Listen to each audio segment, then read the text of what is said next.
Hi hello ಎಲ್ಲರಿಗೂ ನಮಸ್ಕಾರ. Welcome back to our YouTube channel. ಯಾರೆಲ್ಲ ನಮ್ಮ ಒಂದು ಚಾನಲ್ ನ ಸಬ್ಸ್ಕ್ರೈಬ್ ಮಾಡದೆ ನೋಡ್ತಾ ಇದ್ದೀರಾ ಅವರೆಲ್ಲರೂ ಕೂಡ ಸಬ್ಸ್ಕ್ರೈಬ್ ಮಾಡಿ ಅಂತ ಹೇಳ್ತಾ, ಮೊದಲನೇದಾಗಿ ನಾವಿವಾಗ 3ನೇ ತರಗತಿಯ ಎಲ್ಲಾ ಪಾಠಗಳು ಕಂಪ್ಲೀಟ್ ಆಯ್ತು, ಹೌದಲ್ವಾ?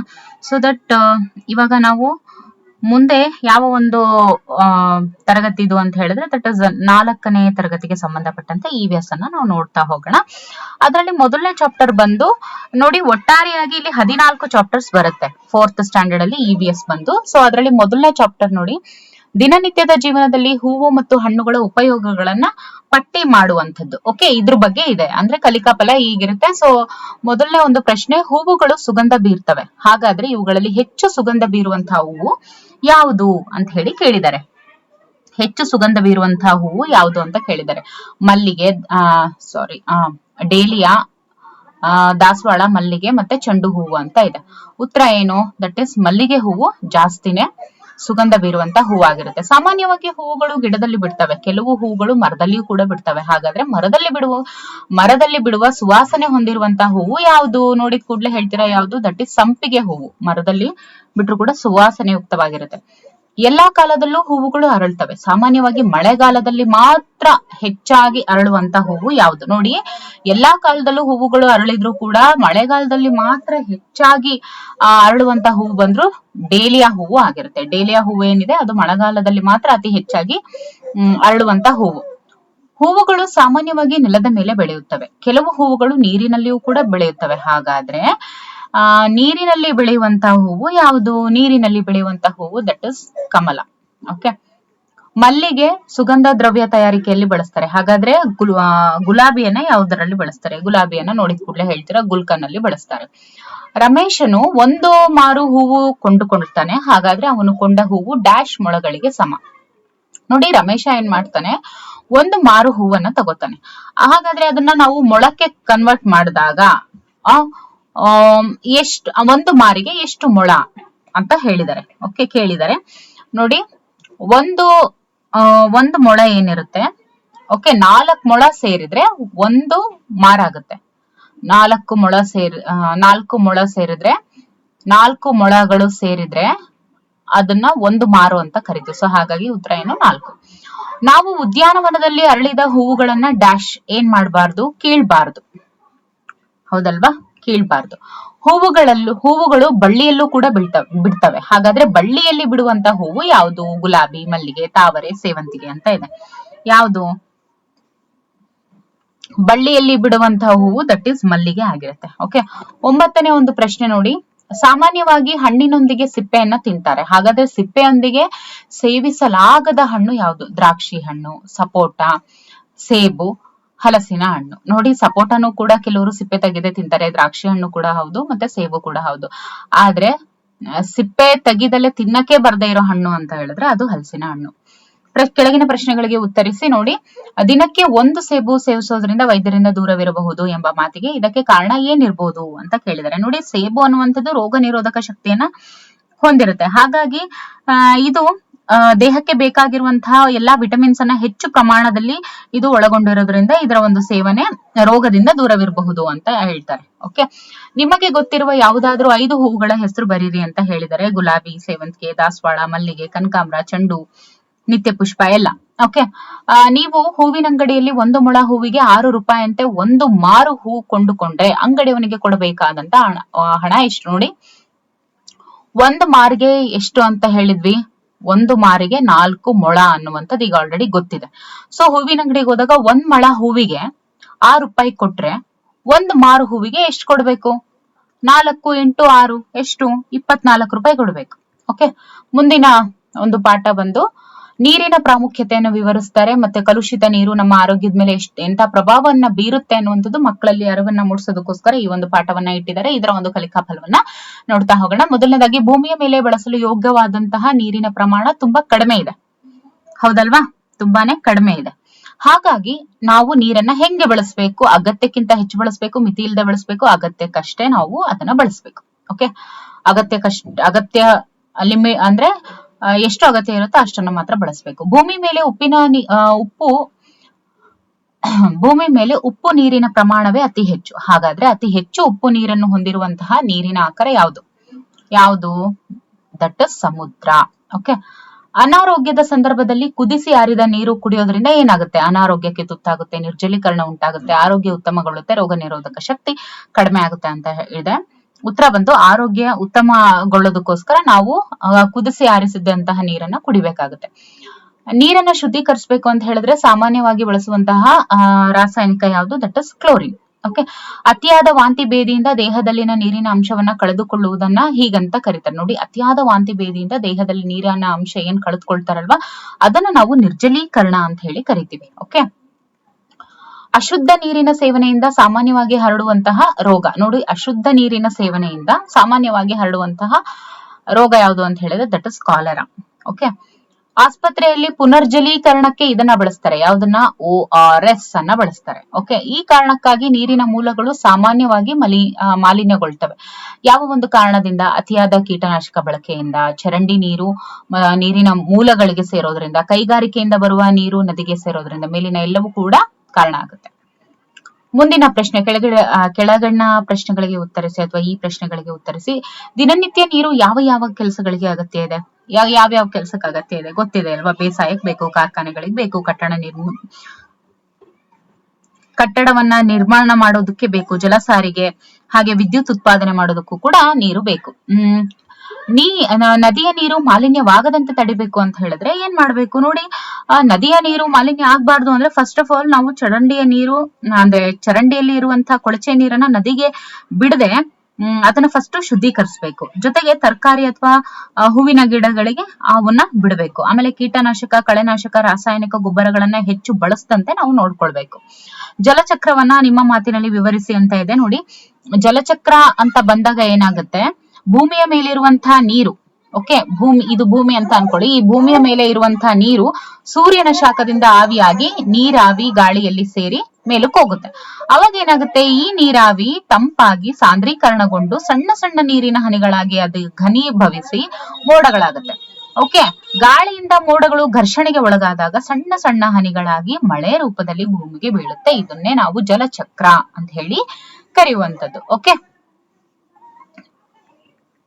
ಮುಂದಿನ ಒಂದು ಪಾಠ ನೋಡಿ, ಆಕಾರ, ಗಾತ್ರ, ವರ್ತನೆ ಹಾಗೂ ಆಹಾರಾಭ್ಯಾಸಗಳ ಆಧಾರದ ಮೇಲೆ ಮನುಷ್ಯ ಮತ್ತು ಪ್ರಾಣಿಗಳ ನಡುವಿನ ವ್ಯತ್ಯಾಸವನ್ನ ಗುರುತಿಸಬೇಕು ಅನ್ನೋದ್ರ ಸಲುವಾಗಿ ಈ ಒಂದು ಪಾಠವನ್ನ ಇಟ್ಟಿರ್ತಾರೆ. ಇದಕ್ಕೆ ಸಂಬಂಧಪಟ್ಟಂತೆ ನಾವು MCQs ನ ನೋಡ್ತಾ ಹೋದ್ರೆ, ನಾನು ಮೀನನ್ನು ಹಿಡಿಯಲು ನನ್ನ ದೇಹದ ಈ ಭಾಗವನ್ನ ಉಪಯೋಗಿಸ್ತೇನೆ. ನೋಡಿ, ಕೊಕ್ಕರೆ ಮೀನನ್ನ ಹಿಡಿಯೋದಕ್ಕೆ ಯಾವ ಭಾಗವನ್ನ ಉಪಯೋಗಿಸುತ್ತೆ ಅನ್ನುವಂಥದ್ದು ಇಲ್ಲಿ ಪ್ರಶ್ನೆ. ಓಕೆ.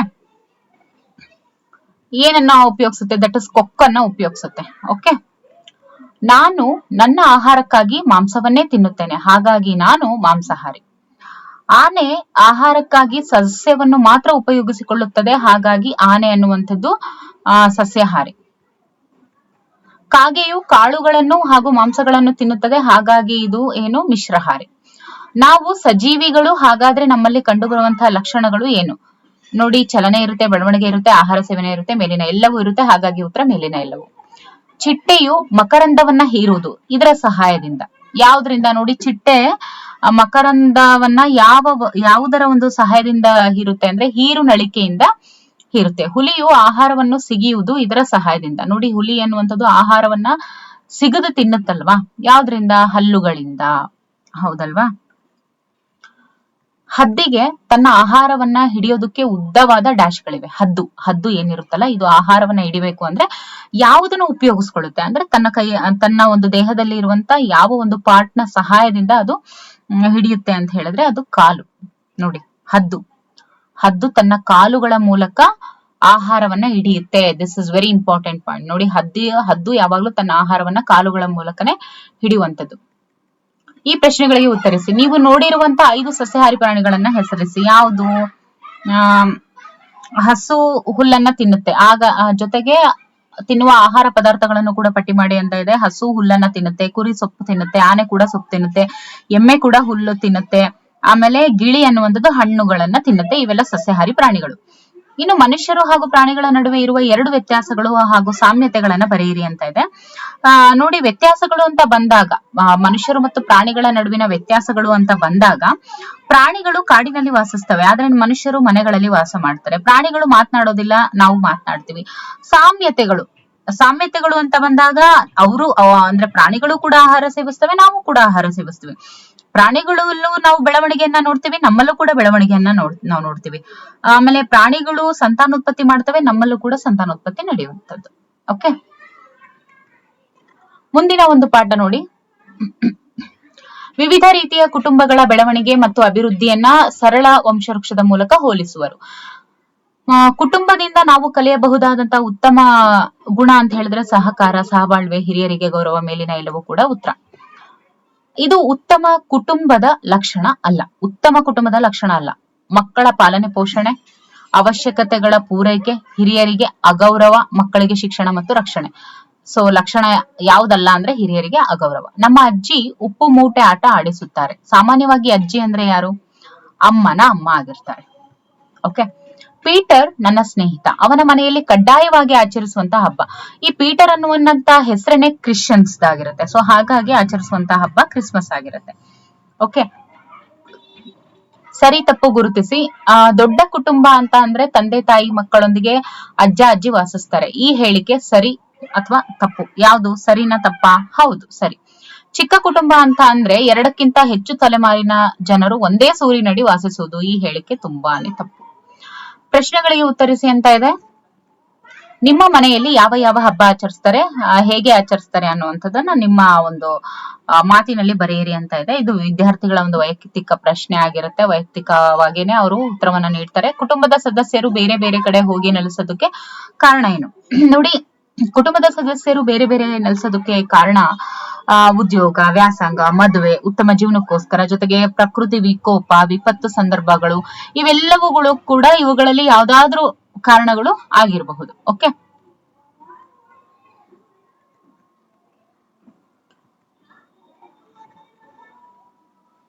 ಇನ್ನು 5ನೇ ಒಂದು ಪಾಠ ಬಂದು ಮಾನವ ಮತ್ತು ಪ್ರಾಣಿಗಳ ನಡುವಿನ ಸಂಬಂಧ ಮತ್ತು ಪರಸ್ಪರ ಅವಲಂಬನೆಯನ್ನು ಗುರುತಿಸುವಂತದ್ದಾಗಿರುತ್ತೆ. ಮೊದಲನೇ ಒಂದು ಪ್ರಶ್ನೆ, ಸಜೀವಿಗಳು ಆಹಾರವನ್ನ ಸೇವಿಸ್ತವೆ.